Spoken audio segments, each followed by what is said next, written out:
আমি তোমাকে ভালোবাসি, আমি তোমাকে ছাড়া বাঁচবো না, আমি তোমাকেই বিয়ে করবো। তুমি আমাকে কেন বিয়ে করবে? আমি গরিব, আমি নিঃস্ব, ভিখারির মতন বিয়ে করবে। কেন তুমি আমাকে বিয়ে করবে? একজন মানুষের ভালোবাসা কি তার টাকা পয়সা, বংশমর্যাদা এগুলো দিয়ে বিচার হয়? আমি তোমাকে ভালোবাসি, এর থেকে বড় সত্য আর কোথাও নেই। কথা শুনলে সুখী থাকবে।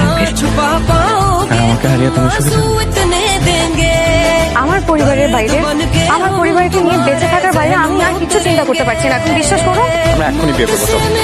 না, আমি সেটা হয় না। जिंदा ही छोड़ देंगे हर्ष पे लाके किस्से को हंसी मोड़ देंगे ओ मन भर गया है जो हमसे सारे रिश्ते तोड़ देंगे जिस दिन आदत बनेंगे उसी दिन ही छोड़ने